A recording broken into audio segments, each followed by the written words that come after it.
भर्गो देवस्य धीमहि धियो यो नः प्रचोदयात्। अग्निना रयिमस्नवत्पूषमेव दिवे दिवे यशसं वीरवत्तमम्। अग्निर्होता कविक्रतुः सत्यश्चित्रस्रवस्तमः। देवो देवेभिरागमान् देवो देवेभिरागमान्। ॐ शान्तिः शान्तिः शान्तिः।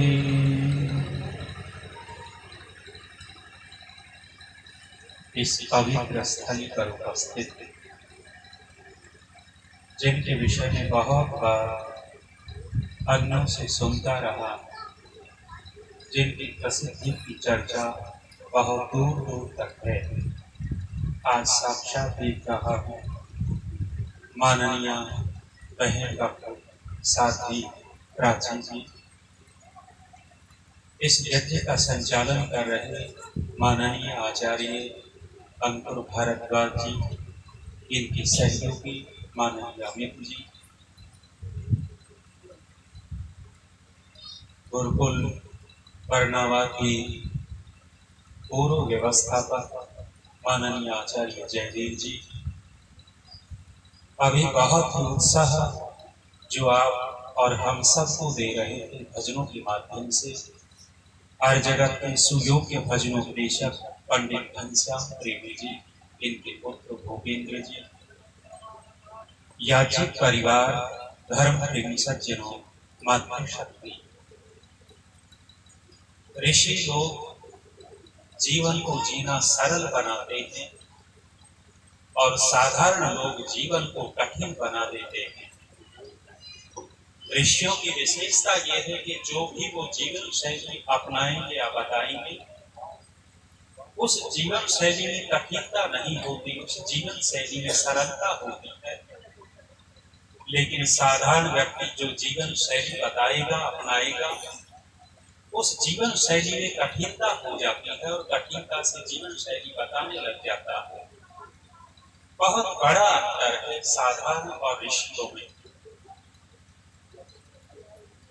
वेद के अंदर हम सब के लिए बहुत उत्साह की बात कही, और कितने बड़े उत्साह की बात कही है। यजुर्वेद में मंत्र आता है, स्वयं वाजिम तन्वं कल्पयस्व, स्वयं यजस्व स्वयं जुषस्व महिमा ते अन्नेन न सन्नसे। स्वयं की बात कही है, स्वयं तन्वं कल्पयस्व, और वाजी शब्द पढ़ा है यहाँ।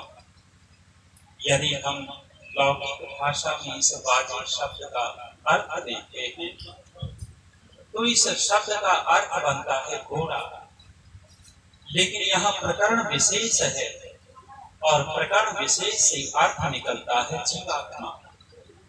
उपदेश किया गया कि ए जीवात्मा, तू अपना विस्तार अपने आप करना, दूसरे के सहारे होकर के मत बैठना।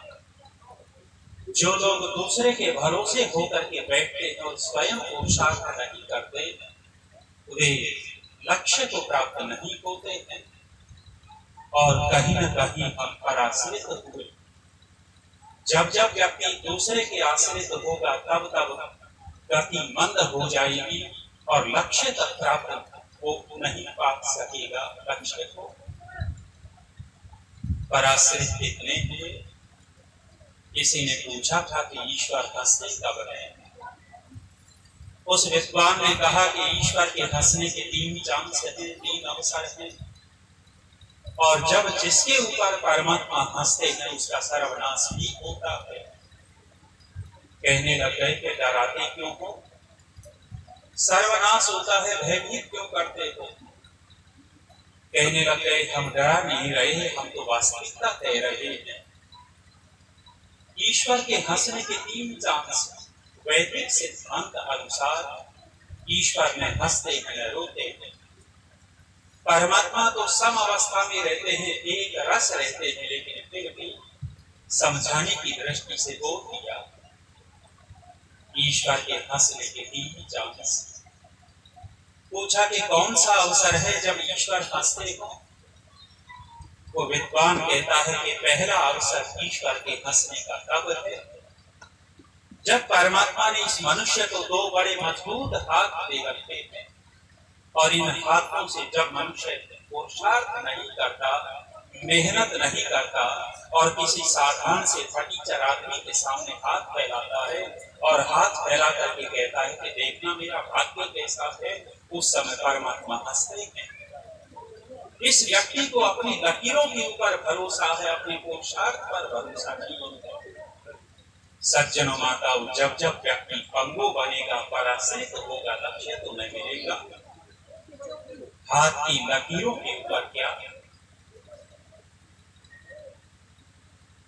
जब मैं छोटा था, मेरी माँ ने भी मेरा हाथ दिखाया था, और जब पंडित ने हाथ देखा था तो उसने कहा था कि तेरे लड़के के 2 विवाह होंगे और इसके हाथ में धन की रेखा नहीं है। धन की रेखा है नहीं और 2 विवाह बताए उसने। जब मैं पढ़ाई पूरी करके शहर में रहने लगा, गुरुकुल तब तक पहुंचा नहीं था। एक दिन सड़क से जोशी जा रहा था, मैंने भी स्वयं उससे हाथ दिखा दिया, और जब हाथ दिखाया तो उसने भी 2 बातें वही दोहरा दी कि भाई तेरे हाथ में धन की रेखा है नहीं और 2 शादियां होंगी। गृहस्थी बैठे हो, अनुभवी बैठे हो, जिसके पास धन न हो 2 हो, दुर्गति होगी या सदगति होगी। अब आप विचार करके देखिएगा कि उस ज्योतिषी की बात कितनी सत्य निकली। सज्जनों माताओं, यदि ज्योतिषी की बात सत्य होती तो मेरे एक इस बगल में बैठी होती और दूसरी इधर होती, दोनों के बीच में बिस रहा होता। लेकिन विवाह एक ही नहीं है, और आप लोगों के सहयोग से मैं धन की कमी महसूस नहीं करता। मेरे पास कोई धन की कमी नहीं है। यदि लकीरों की बात देखी तो होना क्या चाहिए था? व्यक्ति पंगु बन गया, दूसरे के आश्रित हो गया, और कितनी मेंटेलिटी हो गई, कितनी मानसिकता हो गई कि कोई व्यक्ति कह दे कि मैं तेरी लकीर देख करके बता दूंगा। बहुत सारे आगे समझ के मैंने देखे, हाथ दिखाते हुए बता दूं क्या क्या ज्योतिषी सब कुछ जानता है। आश्चर्य की बात है कि पहले काला काला धागा गले में डालते थे, और वो काला धागा खिसक करके बाजू पे आ गया, और बाजू से भी खिसक करके आजकल मैं देखता हूँ लड़कियां टकने में बांधे बैठी। क्या इस काले धागे में कुछ है? अरे वैदिक धर्मी को, वेद को मानने वाले, सिद्धांत को मानने वाले, इस काले धागे में कुछ घुसा है। और यदि इसी काले धागे में ताकत होती, एक चौधरी की भैंस बीमार हो गई और 3 दिन से दूध नहीं दे रही। चौधरी ने डॉक्टर को दिखाया नहीं और ज्योतिषी के पास चला गया, पंडित के पास गया और जाकर के पूछा कि पंडित इलाज बता दे, ज्योतिषी इलाज बता दे, भैंस 3 दिन से दूध नहीं दे रही। उस ज्योतिषी ने क्या किया, एक काला धागा बनाया और धागा बना करके मंत्र पढ़ा और कहा भैंस के सींग पर बांध देना, भैंस दूध देने लग जाएगी। 5 रुपए दिए। उस ज्योतिषी के घर से बाहर निकला ही था कि फिर याद आ गया। याद ये आया कि भले आदमी 3 साल हो गए, लड़का भी 10वीं में फेल हो रहा है, उसका भी इलाज पूछ ले। जब उसका इलाज पूछा तो इसके पास वही एक और धागा था। इसने धागा चौधरी को दिया, चौधरी ने 5 रुपए दिए। दोनों धागे लेकर के घर पे आया, जेब से धागे निकाले और संयोग ये हुआ कि भैंस वाला धागा लड़के के गले में बांध दिया और लड़के वाला धागा भैंस के सींग पर बांध दिया। अब आप बताओ कि यदि उस धागे में ताकत होती तो क्या होना चाहिए था? भैंस 10वीं पास हो जाती और लड़का क्या हो जाता? यदि उस धागे में ताकत होती तो लेकिन सज्जनों माताओं, हम अंधविश्वासी इतने हुए पर आश्रित होते चले गए। वो विद्वान कहता है कि ईश्वर के हंसने का पहला चांस है जब व्यक्ति हाथों के पुरुषार्थ पर मेहनत पर विश्वास नहीं करता और लकीरों के ऊपर विश्वास करता है। पूछा दूसरा चांस कौन सा है ईश्वर के हंसने का? वो विद्वान कहता है कि दूसरा अवसर ये है कि जब कोई डॉक्टर और वैद्य किसी मरीज की नाड़ी पकड़ता है और नाड़ी पकड़ करके कहता है कि मैं गारंटी देता हूं इसको ठीक कर दूंगा। ईश्वर हंसते हैं कि इसको खुद की गारंटी है नहीं और दूसरे की गारंटी देने लग गया। सज्जनों माताओं, एक डॉक्टर वैद्य कहता है मैं मेहनत करूंगा, ईश्वर कृपा करेंगे, तुम प्रार्थना करोगे ठीक हो जाएगा। और एक डॉक्टर वैद्य कहता है मैं गारंटी देता हूँ ठीक कर दूंगा। दोनों में कुछ अंतर है या दोनों एक जैसे? विद्वान से पूछा कि ईश्वर हंसते कब है? तीसरा चांस वो विद्वान कहते हैं कि परमात्मा कब हंसते हैं? वो कह रहे हैं कि जिस परमपिता परमात्मा ने पूरे ब्रह्मांड की रचना की, जिस परमेश्वर ने समस्त प्राणियों के शरीर की रचना की, जिस परमात्मा ने इस मनुष्य के शरीर की रचना की, ये मनुष्य जब जब उस परमात्मा को मिट्टी का खिलौना बना करके पूजने लगता है तब परमात्मा को हंसी आती है कि अरे मेरा स्वरूप क्या है और इन्होंने बना क्या डाला। माताओं बहनों, आपसे एक प्रश्न पूछता हूँ तो तीन उत्तर देते चले जाइएगा, आपको भी अच्छा लगेगा और मुझे भी अच्छा लगेगा और मैं थोड़ी देर में फिर आपको आप बताइए कि परम पिता परमात्मा ने जितनी भी मूर्तियां बनाई वो असली बनाई या नकली बनाई? असली बनाई या नकली बनाई? कौन नहीं रही? हम आप जो बैठे हैं ये असली बैठे या नकली? भगवान ने मूर्ति बनाई तो असली बनाई और आदमी ने जितनी भी मूर्तियां बनाई वो नकली बनाई या असली बनाई? नकली बनाई। अब मैं आपसे पूछता हूँ, पूजा असली की होनी चाहिए या नकली की? असली की। लेकिन करते किसकी है? नकली की पूजा करते हैं। सज्जनों माताओं, नकली की पूजा करेंगे तो फल असली मिलेगा या नकली मिलेगा? जानते सब कुछ हो लेकिन करना वही।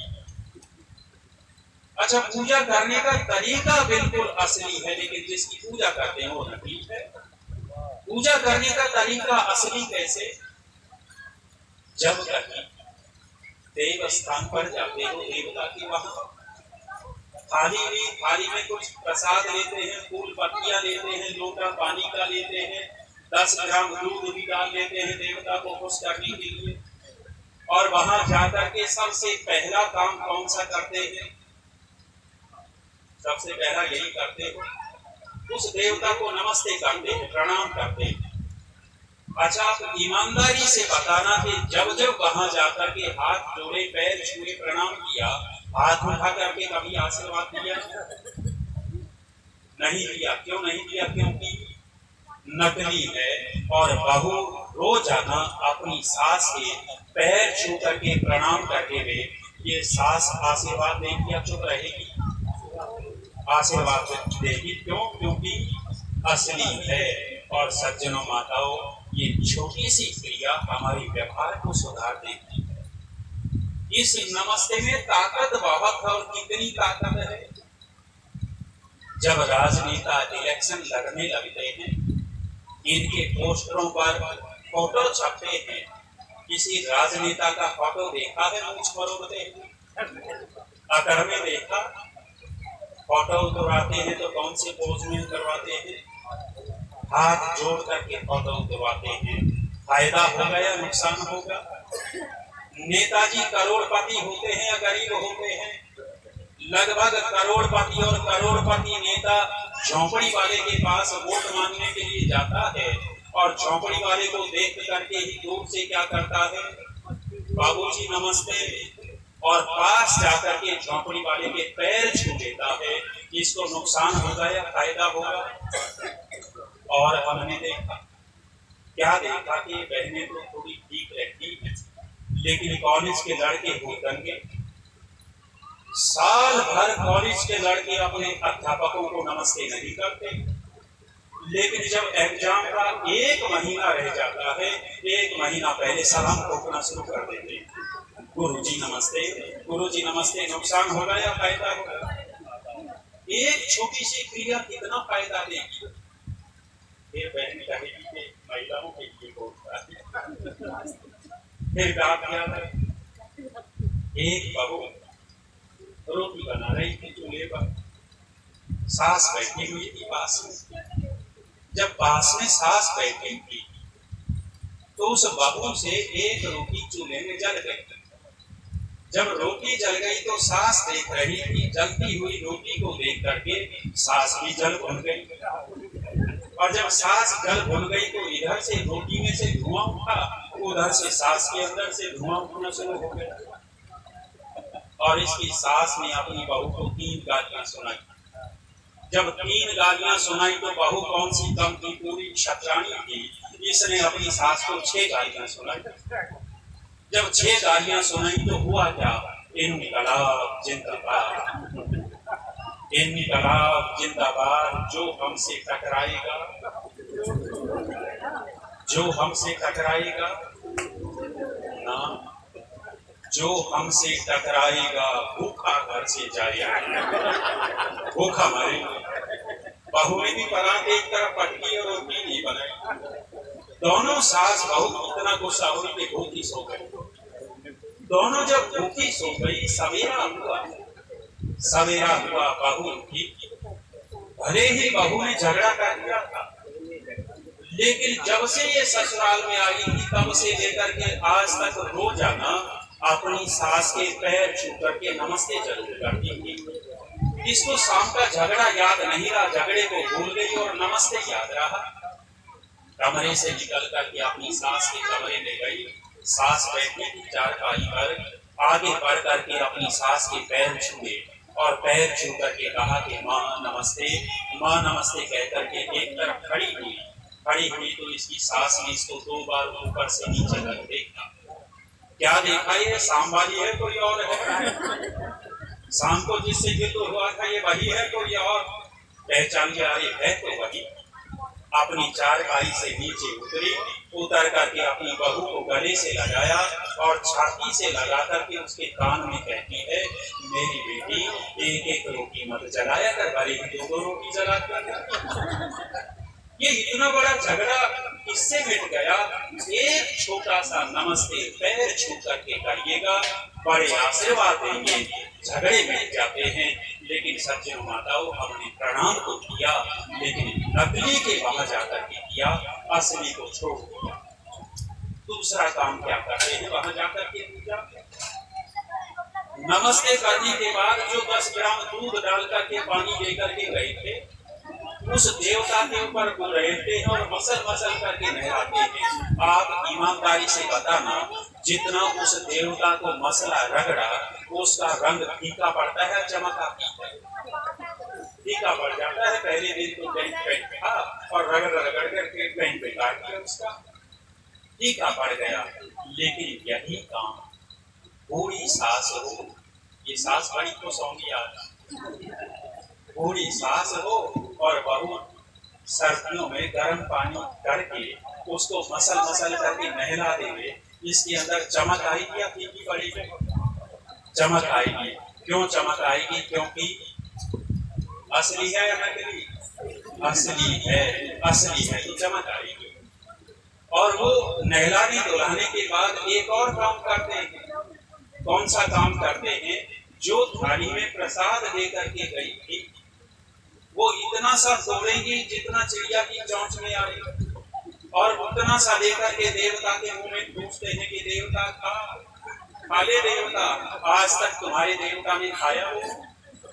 नहीं खाया। क्यों नहीं खाया? क्योंकि बोल दो नकली है। और कभी कभी गरम गरम हलवा बना करके सास के सामने रख देना, पूछने की जरूरत है अपने आप साफ कर देगी, अपने आप साफ कर देगी। क्यों?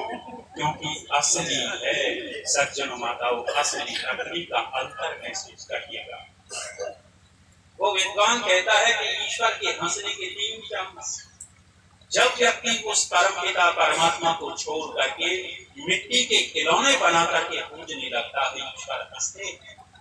असली मूर्ति की पूजा की नहीं। आजकल ये फालतू का लड्डू गोपाल का फैशन आया हुआ, फैशन आ गया। बड़े ऋषि लोग जीवन जीना सरल बनाते हैं और मूर्ख लोग साधारण लोग जीवन को कठिन बना देते हैं।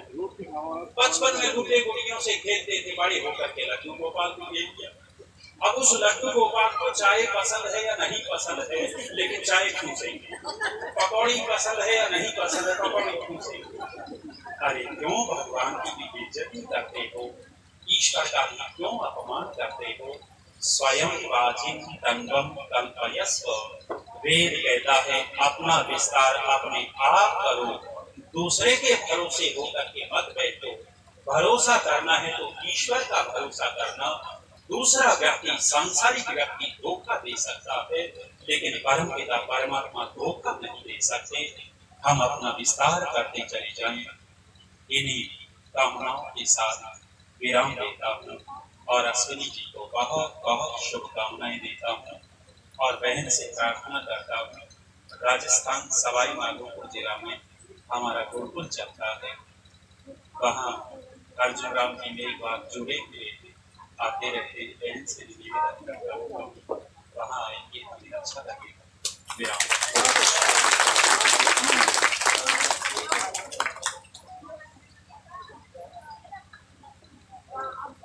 ओम ओम। बहुत आभार आदरणीय आचार्य जी का, ब्रह्मा जी का।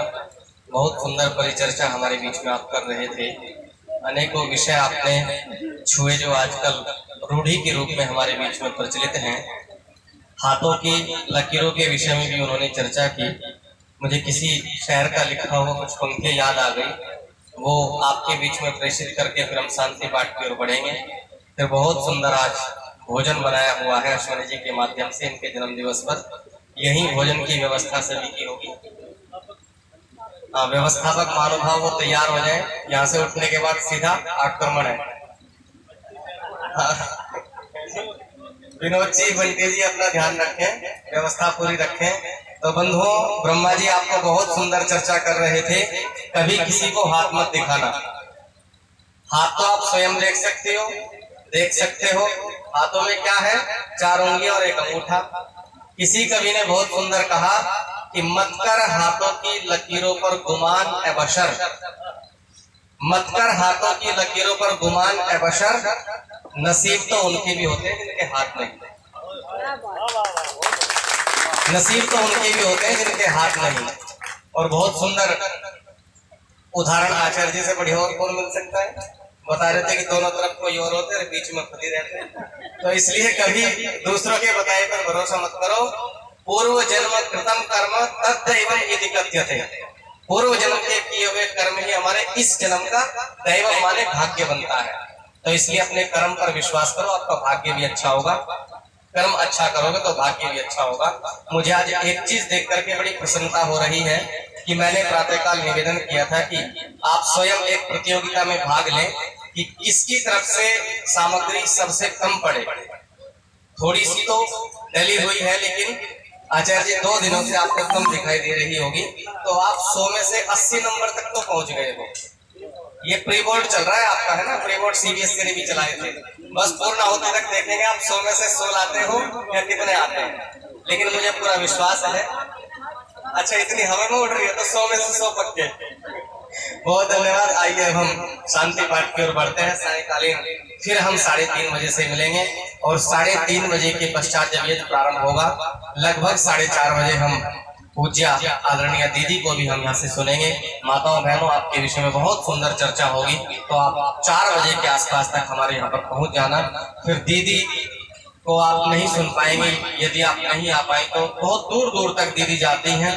सौभाग्य से आज हमारे बीच में है। केवल छोटे से निवेदन पर वार्तालाप हुई परसों, और जैसे अश्विनी जी से वार्तालाप हुई तो परिचय निकटस्थ जान करके आप सहर्ष दौड़ी चली आई। परसों आप चंपावत थी, फिर कल हरिद्वार आई, प्रातःकाल मुजफ्फरनगर से होते हुए आपको आशीर्वाद देने के लिए पहुंची हैं, तो आप अधिक से अधिक संख्या में आएं और शाम को दीदी के अमृत वचनों का रसास्वादन आप लें। आइए सीधे बैठेंगे, करेंगे शांति की कामना, सीधे बैठेंगे।